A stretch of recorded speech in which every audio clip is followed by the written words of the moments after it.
오늘은 레위기 말씀 10장에서 27장까지에 있는 말씀을 함께 보도록 하겠습니다. 레위기 10장 3절 말씀을 먼저 보겠습니다. 레위기 10장 3절 말씀 구약성경 159면에 있습니다. 레위기 10장 3절 말씀 제가 말씀을 읽어드리겠습니다.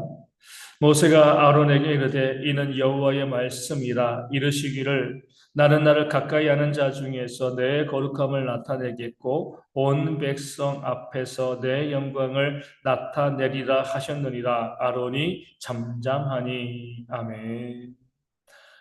어떤 사건 다음에 이 말씀을 주신 거죠? 아론의 두 아들 나답과 아비후가 이 성막에서 이 불을 드리는데 하나님께서 명하지 않는 그런 불을 드리고 그로 인해서 그 성막에서 그들이 바로 죽임을 당한 이후에 하나님께서 이 아론에게 이 하신 말씀이 되어 지는 겁니다. 이 첫 어떻게 보면 예배, 첫 제사, 첫 불을 드리는 그런 과정이었습니다. 하나님께서 세세하게 명령하여 주시고 이렇게 하라 이렇게 하라 말씀하여 주셨는데 그 명령을 따르지 아니하고 자기 멋대로 자기 생각대로 물론 뭐 이 다른 몹쓸 것을 드린 것은 아니에요. 문제는 하나님께서 명하신 물이 있는데 하나님께서 명하신 물이 아니라 다른 물을 드렸을 때 하나님께서 진노하신 겁니다. 나중에 이와 비슷한 사건이 어디에 벌어지죠? 이 다윗의 시대에도 있었잖아요. 법궤를 옮겨오는데 이 법궤는요 하나님께서 어떻게 명령하셨냐면 어깨로 메고 옮겨라 분명히 말씀하셨습니다. 근데 다윗은 그 말씀을 알고 있었지만 모르는 것이 아니었거든요. 말씀을 알고 있었지만 자기 생각에는 하나님의 법궤를 새 수레에 옮기면 더 좋지 않을까? 이 나쁜 생각이 있었던 것은 아닙니다. 그 나름대로의 생각으로는 하나님의 법궤를 새 수레, 새롭게 만든 그 수레, 요즘 말로 말하면 뭐 고급 리무진이죠, 그렇죠? 야, 거기에 옮기는 것이 무슨 문제가 돼? 더 좋은 거 아니야? 그렇게 생각을 하고 그 법궤를 새 수레로 옮기다가 쏘가 날뛰어서 그 법궤가 쓰러지고 우사가 거기 손댔다가 죽임을 당하는 그런 불행한 일이 벌어졌습니다. 하나님의 말씀이 있음에도 불구하고 우리는요, 우리의 생각에 앞서는 거죠. 이게 더 좋지 않을까? 물론 더 좋을 수 있습니다. 하나님을 섬기기 위해서 하는 것이죠. 하지만 하나님께서는 그 기록되어진 말씀이 있을 때 그 말씀 그대로 지키는 것을 더 원하시는, 말씀에 순종하는 것. 그러니까 순종이 제사보다 낫다라고 말씀하시잖아요. 그 말씀에 순종하시는 것을 하나님께서는 더 원하시는 그런 하나님이신 겁니다. 오늘 말씀을 통해서 하나님께서는 아론에게 이야기하는 거죠. 나는 나를 가까이 하는 자 중에서 내 거룩함을 나타내겠다. 거룩함, 구별된 하나님의 역사를 의미하는 거죠. 하나님을 가까이 하는 자들에게 하나님의 역사와 능력을 보여주시고요. 하나님의 은혜와 복을 부어 주신다는 겁니다. 무엇이 하나님을 가까이 하는 거예요? 지금 무엇 때문에 나답과 아비후가 죽었죠? 말씀에 순종하지 아니하였을 때에 하나님께서는요, 나를 가까이 하는 것을 하나님을 순종하는 것과 동일하게 바라보십니다.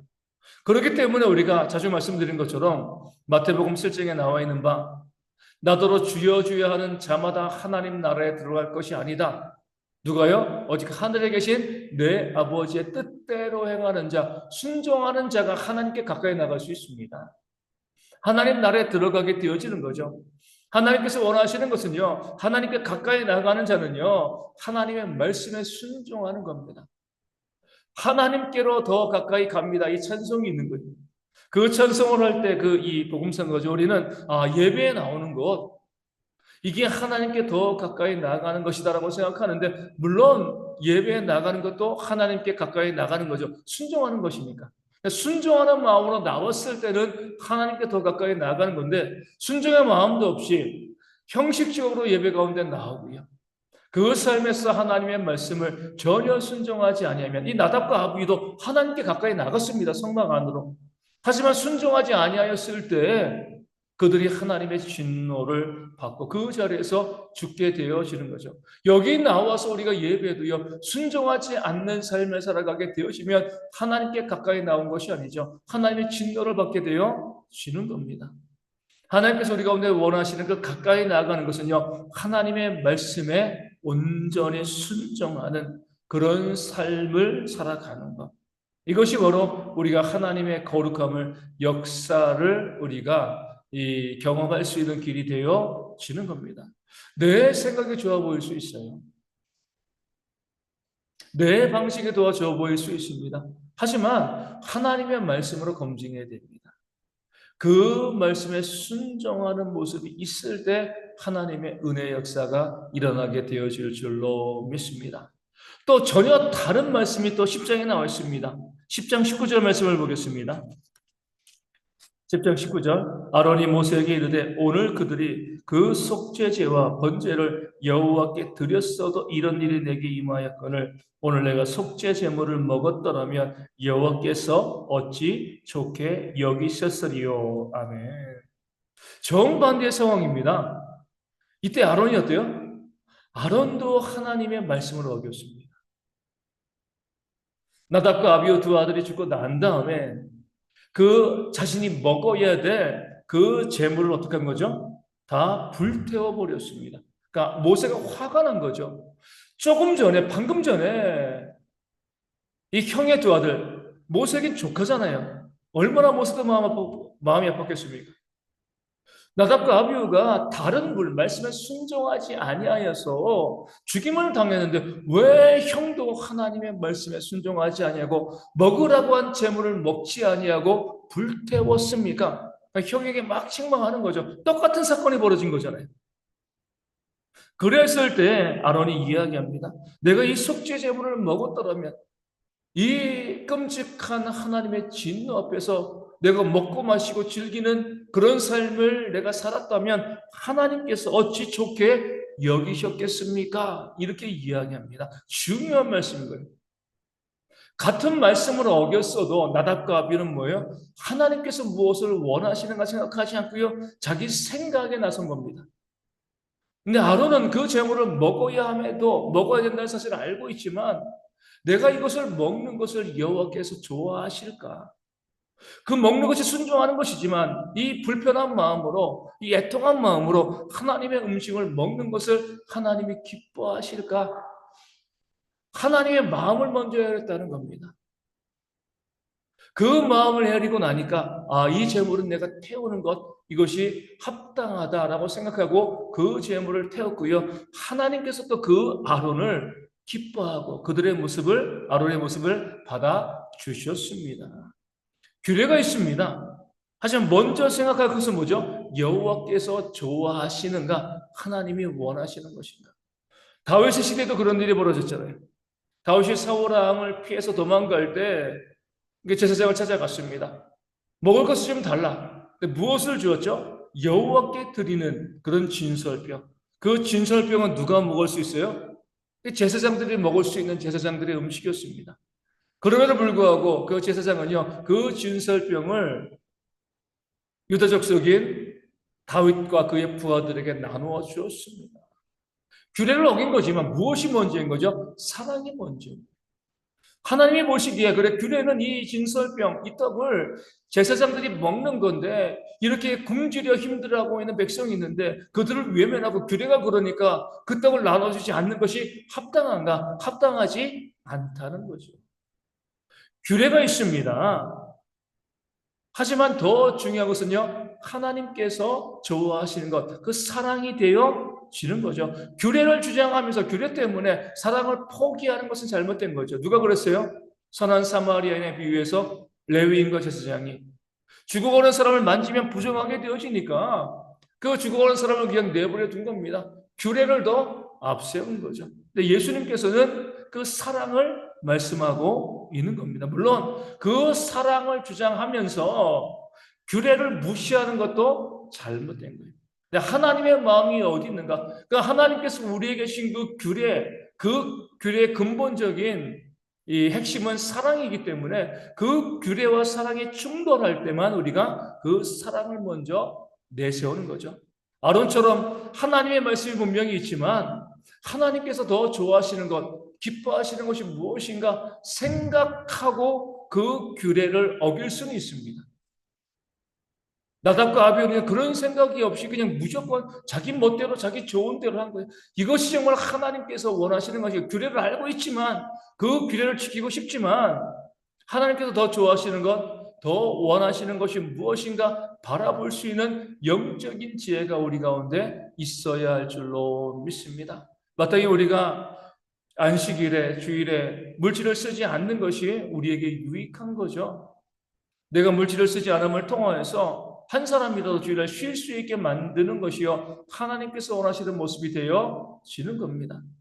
근데 내가 누군가 어려운 이웃이 있을 때 그에게 음식을 대접해 줄 때 내가 가진 것이 없을 때 그를 데리고 가서 주일날 음식점에서 식사를 대접하는 것 무엇이 문제가 되겠습니까? 하나님의 말씀과 뜻이 있지만 그 사랑을 위해서 불가피한 상황 가운데서 그 사랑을 실천하는 것 이것이 바로 하나님께서 우리 가운데 원하시는 것임을 성경은 우리 가운데 말씀해주고 있습니다. 규례를 고집하느라 그 사랑을 포기하는 그런 어리석음이 없어야 되고요. 사랑을 핑계로 전혀 고민도 없이요. 그 규례를 어기는 것도 잘못된 겁니다. 둘 사이에서 지혜롭게 우리가 하나님의 말씀을 지키려고 애쓰고 노력하지만 정말 불가피한 상황 가운데서는 사랑을 택하는 그런 지혜가 있을 때 하나님이 우리를 보시고 기뻐하시며 은혜를 더하시는 역사를 부어주실 줄로 믿습니다. 12장 6절 말씀 보겠습니다. 여기 12장 6절 출산에 대한 말씀이 나오죠.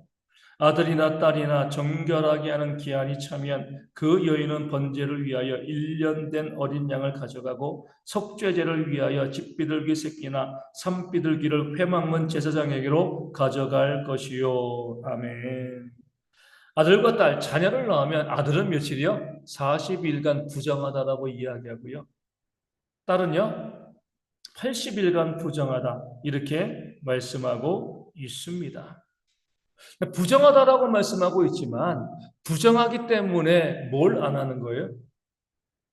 일을 하지 않게 되어지는 겁니다.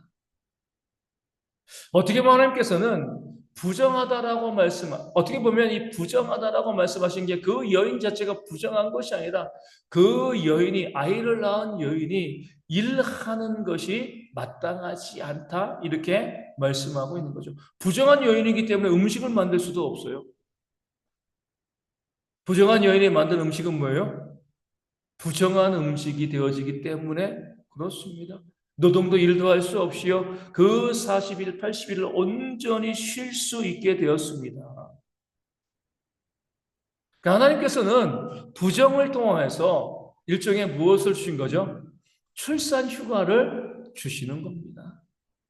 우리 옛 어르신들 그렇게 말씀하셨잖아요. 옛날 어르신들 뭐라고 이야기해요? 아이 낳고 그날 일하러 갔잖아요. 그치? 쉴 수가 없었습니다. 하나님을 알지 못하는 백성들에게 출산휴가는 없는 거예요. 일이 더 중요한 거죠. 그 아이를 낳은 엄마의 건강이나 이것보다 일이 더 중요한 겁니다. 그렇게 사람들을 학대하는 모습들이 믿지 않는 공동체에는 다 있었어요. 하나님께서는 믿는 공동체 안에서는 아이를 낳은 여자를 보호해주는 그런 섬세한 사랑의 모습이 보여지고 있습니다.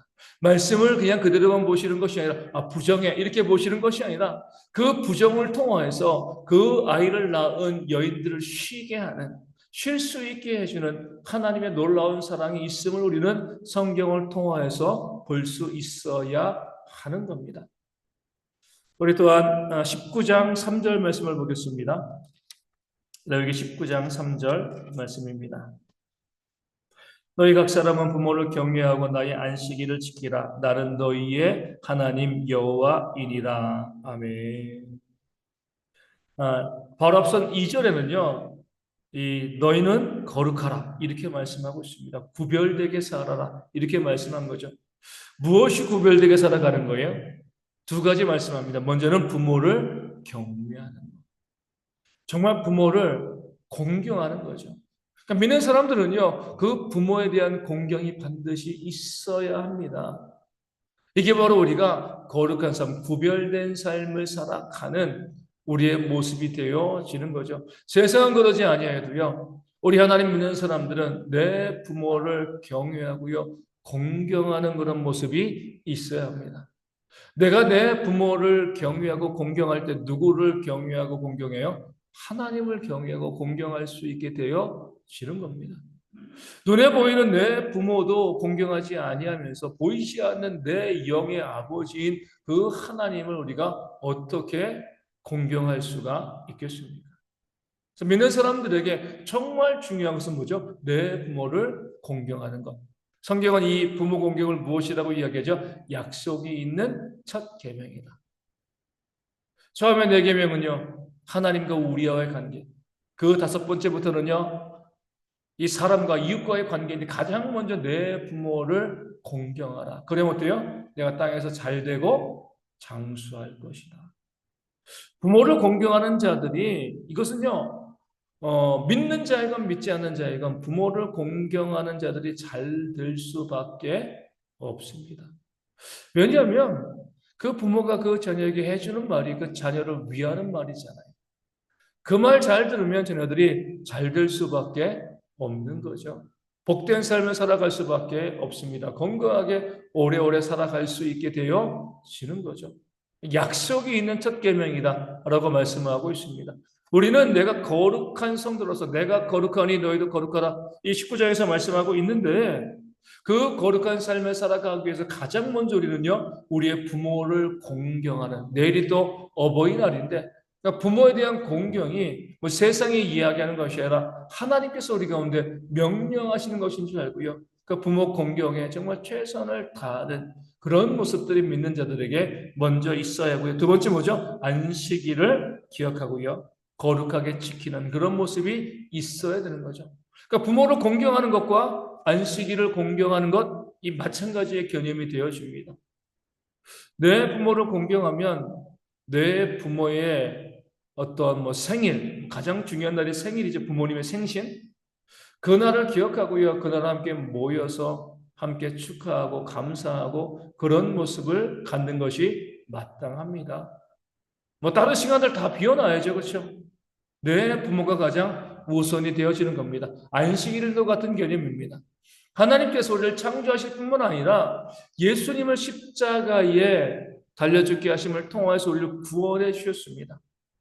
그 하나님을 만나고 하나님께 예배하는 날이 바로 주일이잖아요. 그렇죠? 그 주일을 온전히 지키는 것 자체가 우리가 하나님을 경외하고요, 거룩한 삶을 살아가는 성도의 본분이 되어 지는 겁니다. 안식일을 거룩하게 지키라. 안식일 전체를 거룩하게 지키라 말씀하고 있는 겁니다. 할 수 있는 한 그 새벽부터 그 저녁까지 그 모든 시간 동안에 하나님의 거룩한 일들 예배하고 전도하고요. 또 교제하는 그런 일들 하나님 중심으로 살아가는 그런 모습을 통해서 우리는 그 안식일을 정말 거룩하게 온전하게 지킴으로 내가 하나님을 온전히 섬기고 있습니다. 이 사실을 보여줄 수가 있게 되어 지는 겁니다. 우리 성도들이 그 안식일 주일을 아침부터 저녁까지 온전히 지키려고 하는 그런 열심과 열정이 우리 가운데 있어야 할 줄로 믿습니다. 나 자신을 위해서 내 개인의 만족과 유익을 위해서 그렇게 살아가는 것이 아니라 오직 하나님을 위해서 그 하루를 온전히 드릴 수 있는 모습이 있을 때 하나님을 섬기고요. 하나님을 믿는 것이고 하나님의 놀라운 역사가 우리 삶 가운데 부어지게 되어질 줄로 믿습니다. 19장 13절과 14절 말씀 보겠습니다. 너는 내 이웃을 억압하지 말며 착취하지 말며 품꾼의 삭슬 아침까지 밤새도록 내게 두지 말며 너는 귀먹은 자를 저주하지 말며 맹인 앞에 장애물을 놓지 말고 내 하나님을 경외하라. 나는 여호와이니라. 아멘. 하나님께서 하나님을 경외하고 섬기는 그 중요한 두 가지 지침, 뭐 그 앞뒤로도 나와있지만 두 가지의 중요한 지침을 말씀해 주시는데 먼저 첫 번째 뭐예요? 이웃을 억압하지 말라는 거죠. 이웃에게 또 너의 일을 하는 사람들에게 정당한 삭스를 주라는 거예요. 세상에서도 그런 이야기 많이 하잖아요. 계속 우리가 최저임금 그런 이야기도 하고 우리가 일하는 부분에 대해서 정당한 삭스를 받는 것이 마땅하다. 이렇게 이제 우리가 이야기하고 있는데 누군가 우리가 일을 시키고 또 누군가 우리를 위해서 일하는 사람들이 있으면 그들에게 정당한 삭스를 주는 것. 이것이 바로 이 마땅하고 당연한 하나님을 경외하는 그런 모습이 되어지는 거죠. 품꾼의 삭스를 줄 것이 있으면 우리가 그것을 온전히 지급하여 주고요. 착취하지 않는 그런 모습들이 우리 가운데 있어야 됩니다. 뭐 정확하게 모르겠지만 뭐 우리 이제 이 미국 같은 경우 이 서방관들 기본이 뭐 1년에 한 1억 몇 천만 원을 받는다 그러더라고요. 그래서 위험수당이 2억 이상 된대요. 1년에 한 3억 뭐 거의 3, 4억 정도 그렇게 이제 돈을 버는 거죠. 근데 그런 것이 마땅한 게 너무나 위험한 생명을 걸고 그 일을 하는 거잖아요. 근데 저희 나라는 어때요? 똑같이 생명을 걸고서 국민들을 위해서 애쓰고 수고하는데 뭐 산불도 많이 나고 그러면 또 목숨을 또 잃는 분도 있고 그런데 뭐 심지어 어떤 뉴스를 보면 그 소방관들이 물품이 지급되지 않아 가지고 자기 돈으로 물품을 사기도 하고요. 그 적은 보수를 받아가면서 일을 하는데 나라의 돈이 여기저기 쓸데없는 데는 많이 쓰이는데 마땅히 그들에게 줄 것을 주지 않는 그런 착취하는 그런 일들이 벌어지고 있는 겁니다. 경제계에서도 마찬가지잖아요. 일하는 사람들에게, 일꾼들에게, 수고한 사람들에게 온전한 그런 이 돈을 주지 않는 그런 일들이 비일비재합니다.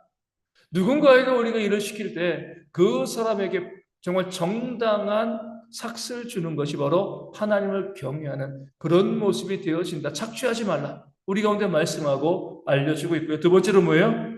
14절에 우리 장애인들. 그러니까 장애를 갖고 있는 사람들에 대해서 그들을 돌보고 섬기는 것이 하나님을 경외하는 것이다. 이 사실을 우리 가운데 보여주고 알려주고 있습니다. 왜냐하면 그들을 이 땅에 만드시고 태어나게 하신 분도 하나님이시기 때문에 그렇습니다. 내 일을 하는 사람을 만드신 분도 하나님이신 거죠. 그러니까 내 이웃, 내 주변에 있는 지극히 작은 자 하나에게 한 것이 하나님께 하는 것이 되어집니다.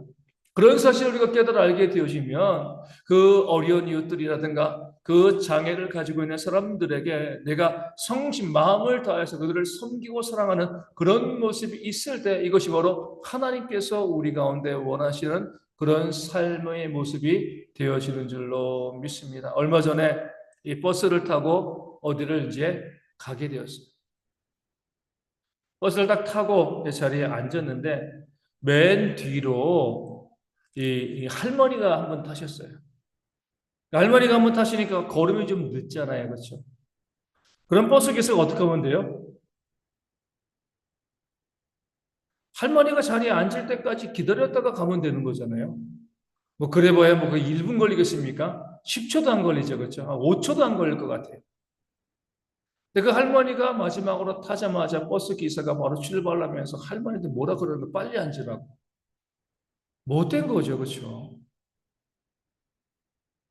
법에 의해서도 손님이 승객이 앉고 난 다음에 차가 움직이는 것이 마땅한 건데 그렇게 법으로도 정해놨는데 그 할머니가 차에 타서 그 자리가 있는 데까지 가는데 시간이 걸린 거잖아요. 타자마자 차를 움직여 놓고 그 빨리 앉지 않는다고 할머니를 타박하면 그건 정말 못된 모습이 되어지는데 우리 가운데 그렇게 약자들에게 열역한 자들에게 그들을 도와주지 아니하고요 공격하고 또 그들을 또 비난하고 또 조롱하는 그런 일들이 이 땅 가운데 정말 너무나 많이 있습니다. 사회적으로 그런 일들 많이 있잖아요. 아파트 경비 서시는 분들이 있을 때 그 일을 하는데 엄연한 직업이고요. 또 그들을 위해서 애쓰는 건데 무시하고 폭행하고 이런 일들. 우리 사회가 정말 잘못되었다는 것 우리 가운데 보여주고 있는 겁니다. 교회에서도 마찬가지예요. 누구라도 우리가 우리 주변에 있는 사람들을 무시하고 멸시하면 하나님을 무시하고 멸시하는 겁니다. 그 사람이 못나 보일 수 있고요. 부족해 보일 수도 있지만 그 안에도 우리가 예수님이 있다는 것을 기억하고요. 그 사람을 존중하고 사랑하는, 섬기는 그런 모습이 있을 때 하나님께서 우리에게 은혜와 복을 더해 주실 줄로 믿습니다. 우리 믿는 자들이 우리 강자에게 들러붙어 사는 것이 아니라 정말 약자들에게 또 소외받은 자들에게 연약한 자들에게 다가가서 그들을 섬기고 그들을 살피고 또 위로하고 격려하고 필요를 공급해 줄 수 있는 그런 공동체가 되어져야 할 줄로 믿습니다. 우리 20장 23절 말씀 보겠습니다. 레위기 20장 23절 말씀입니다. 너희는 내가 너희 앞에서 쫓아내는 족속의 풍속을 따르지 말라. 그들이 이 모든 일을 행함으로 내가 그들을 가증히 여기노라. 아멘. 하나님께서는요, 이 쫓아낼 그 가나안 족속의 그 가증한 행위를 그들의 풍속을 따르지 말라. 이렇게 명령하십니다. 내가 가증히 여겨 그들을 쫓아내고 심판하는 것이 아니냐. 이렇게 말씀하고 있는 거죠. 이 말씀을 사도 바울은 로마서에서 무엇이라고 이야기해요? 너희는 이 세대를 본받지 말고 이렇게 말씀하고 있습니다. 이게 거룩이잖아요. 그렇죠? 레위기는 거룩의 말씀으로 가르쳐 있습니다. 세상과는 달라야 된다는 거예요. 세상과 다른 모습을 교회가 보여야 되는데 지금 보면 세상과 교회와 전혀 구별되어지지 않는 모습을 교회가 많이 보이고 있습니다. 세상에 땅 투기하면 교회도 땅 투기하는 거죠. 그렇죠? 세상이 많은 것 자랑하면 교회도 많은 것 자랑합니다. 세상에 차별하면 교회도 차별하고요. 무엇인가 가지고 있는 사람들이 그것을 가지고 다른 사람을 억압하고 멸시할 때 교회도 그런 모습을 보이고 있습니다. 지난주에 말씀드린 것처럼 교회 가운데서 교회가 위계를 가지고 높고 낮음을 가지고요 지배하고 종속하는 이것이 교회 가운데 마땅하지 않고요. 세상엔 그럴 수 있습니다. 세상은 그런 죄악된 세상이기 때문에. 근데 교회가 그런 위계적인 질서를 가지고 있으면 잘못된 거죠. 그런 것이 있음에도 불구하고 사람들이 추앙하고 그것이 맞다라고 이야기하고요.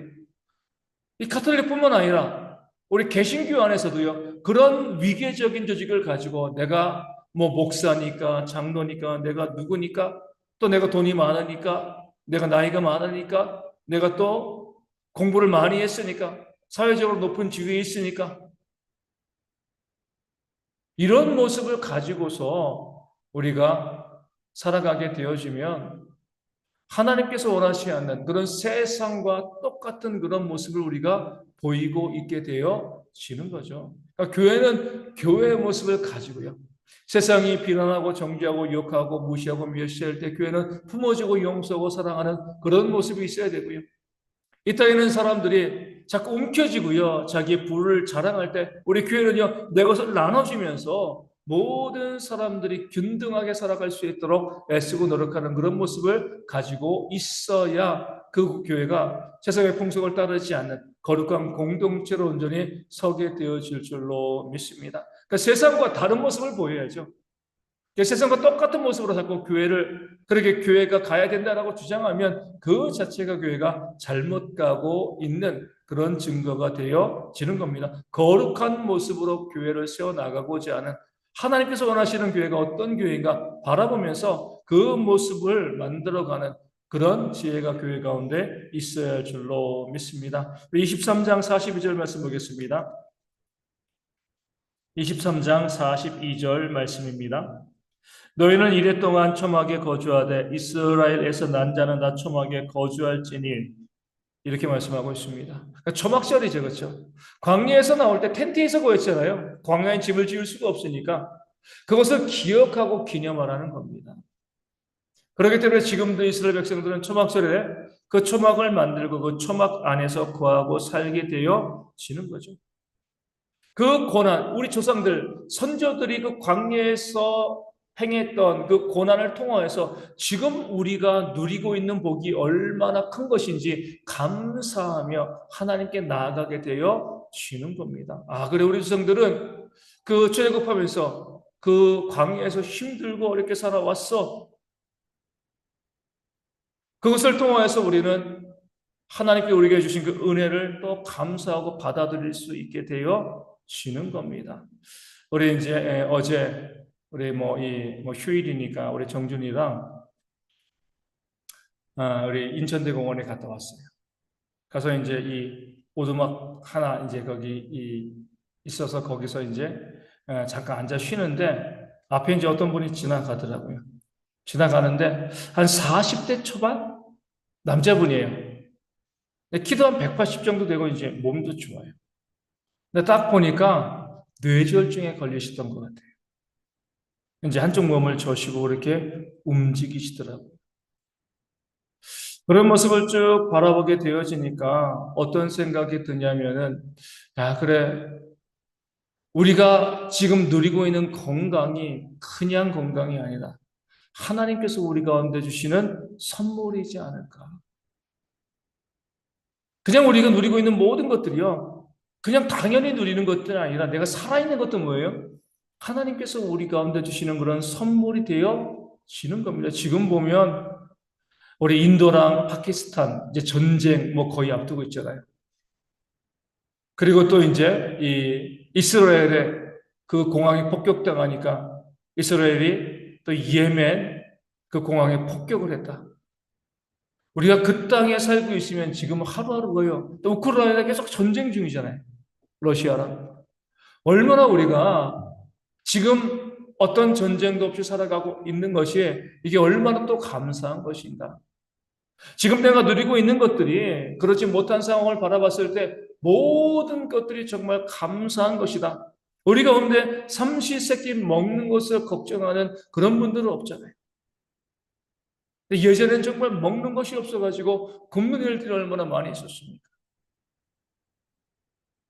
지금 내가 누리고 있는 것들, 내가 살아가고 있는 것들, 이것이 당연한 것이 아니라 하나님께서 내게 주신 선물이다라는 것을 늘 깨달아 알고 감사하고요.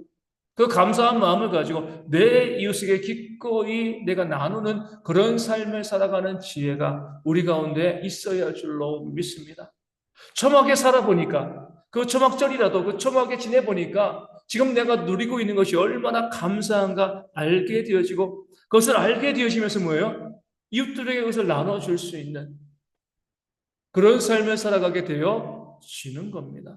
그래서 우리가 더 높은 것만 바라보면서 나보다 더 잘 살아가는 사람들이 있는데 더 부자들이 있는데 이것만 바라보는 것이 아니라 하나님께서 지금 내게 주신 모든 것들이 은혜임을 깨달아 알고요.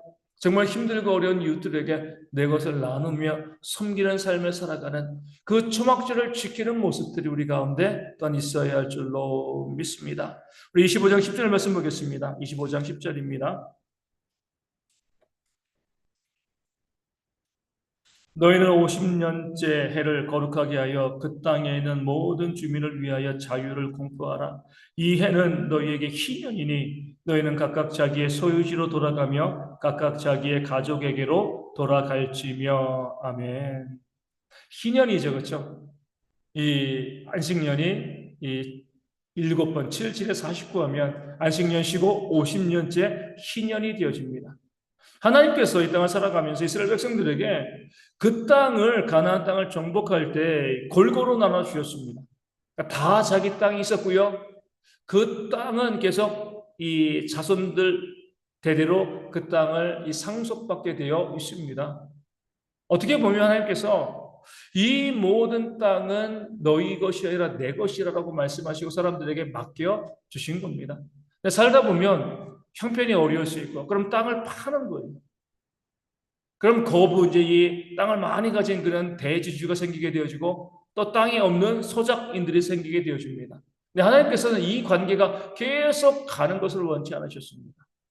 그래서 희년이 되어지면은요 원래의 그 등기 있는 사람들에게 다 그 땅을 돌려주게 하신 거죠. 이것이 바로 자유다라고 말씀하고 있는 겁니다. 그 억압에서, 그 속박에서, 그 가난에서 벗어나서 다시 한번 살아갈 수 있는 힘을 주는 것이 바로 자유가 되어지고요. 그 가진 자도 어때요?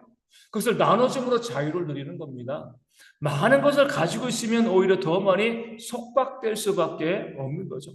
하나님이 말씀하시는 신년 그 자유는요, 모든 사람이 각자 균등하게 자기의 몫을 가지는 것이 바로 자유이고 이것이 바로 희년이다 이렇게 말씀하고 알려주고 있는 거죠. 교회가 그런 모습이 있어야 돼요. 지금 내가 가지고 있는 것은요, 내 것이 아닌 거죠. 다른 사람의 것이 내게로 와 있는 것이. 뭐 집에서 다들 뭐 이 돌을 찍어 만드는 게 아니잖아요. 그렇죠? 내가 번 돈은요, 다른 사람에게서 나온 돈을 내가 가지고 있는 겁니다. 이게 경제거든요. 이 사실을 우리가 알게 되어지면 우리도 희년의 정신을 따라서 이것이 내 것이 아닌 것을 알고요. 다른 사람들에게 나눠줄 때 그 사람들도 자유를 누리고요. 나도 나눠주고 내 목만 일용할 양식만을 가지게 될 때 나도 자유를 누리게 되어지는 겁니다. 움켜쥐는 것이 자유가 아니에요. 움켜쥐고 내 것이라고 생각할 때 오히려 구속당하는 겁니다. 그래서 하나님께서는 희년이 되었을 때 모든 것을 원래대로 처음에 나눠줬던 대로 그 가문에게 그 땅이 돌아가게 함을 통해서 모든 사람들에게 자유를 선포하시는 그런 희년이 되어지는 겁니다. 그래서 우리가 믿는 사람들이 우리가 부자가 되었을 때 많은 것을 가지게 되었을 때 우리가 나누어줌으로 그들도 자유를 누리고 나도 자유를 누리는 그런 지혜가 우리 가운데 있어야 할 줄을 믿고 그것을 실제적으로 실현한 거예요. 뭐예요? 이 희년을 실제적으로 실현한 것이 바로 초대교회가 되어지는 겁니다. 자기의 소유를 팔아서 교회 헌금하고요. 각자 자기 필요를 따라서 그것을 가져갔습니다. 아무것도 자기의 소유를 자기 것이라고 이야기하지 않은 거죠. 이게 바로 희년이에요. 이것이 내 것이 아니라 우리 모두의 것이다라고 고백하고요. 나눔을 통해서 모두 자유를 누리는 그런 것이 하나님께서 원하시는 그런 공동체의 모습이고요. 지금도 희년의 정신은요, 우리 가운데 회복되어야 합니다. 우리 가지고 있는 것을 나눔을 통해서 우리 모두가 함께 우리의 몫을 가지고 살아갈 수 있는 그런 공동체를 만들어 가는 것. 거의 불가능해 보이지만, 하지만 성경의 원리는 분명합니다. 그런 공동체에 향한 그런 꿈과 비전들이 또 우리 모두 가운데 있고요. 그런 공동체로 우리 대형교회가 세워졌으면 좋겠습니다. 그런 꿈과 소망을 가지면서 말씀에 따라서 움직이는 모습이 있으면 좋을 것 같고요. 마지막으로 26장 34절 말씀 보겠습니다. 26장 34절 말씀. 너희가 원수의 땅에 살 동안에 너희의 본토가 황무할 것이므로 땅이 안식을 누릴 것이라. 그때 땅이 안식을 누리리니. 아멘. 하나님께서는요, 안식일과 희년을 말씀하셨는데 백성들이 안 지킬 것을 하셨습니다. 무엇 때문에요? 욕심 때문에.